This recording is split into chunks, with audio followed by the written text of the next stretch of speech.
আসসালামু আলাইকুম। সালাউদ্দিন আহমেদ ও খোকনকে শোকজ করলো বিএনপি।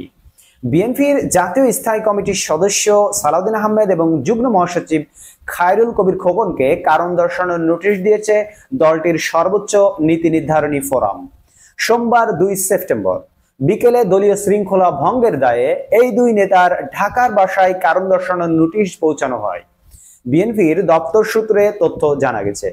এর আগে এস আলম গ্রুপের গাড়িতে চড়ে সংবর্ধনা নেওয়ায় বিএনপির স্থায়ী কমিটির সদস্য সালাউদ্দিন আহমেদকে ঘিরে বিতর্ক সৃষ্টি হয়। এ বিতর্কের অবসান ঘটাতে তিনি সংবাদ সম্মেলন করে দুঃখ প্রকাশও করেছেন। সোমবার 2 সেপ্টেম্বর দুপুরে সালাউদ্দিন আহমেদের গুলশানের বাসভবনে সাংবাদিকদের তিনি বলেন, দীর্ঘ 10 বছর পর আমার নিজ নির্বাচনী জেলায় সংবর্ধনা অংশ নিয়েছিলাম। আমি বিমানবন্দর থেকে নেমে কোন গাড়িতে করে যাব সেটা তো আমি ঠিক করতে পারিনি।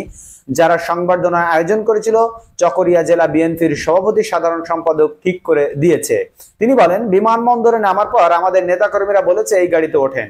এখন সেই গাড়িটির কার তা খোঁজ নেওয়ার চিন্তা ভাবনার মধ্যে ছিলাম না। 10 বছর পর নিজ জেলায় যাচ্ছি তাই আবেগ আপ্লুত ছিলাম।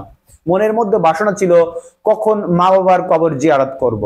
সাবেক এই মন্ত্রী বলেন, পরে জানতে পারি গাড়িটি আমার এক ছোট ভাইয়ের, যিনি এস আলম গ্রুপে চাকরি করেন। তিনি কোম্পানির বিভিন্ন জমি জমার বিষয়গুলো দেখে থাকেন, এজন্য তাকে চলাচলের জন্য গাড়ি দিয়েছে কোম্পানিটি।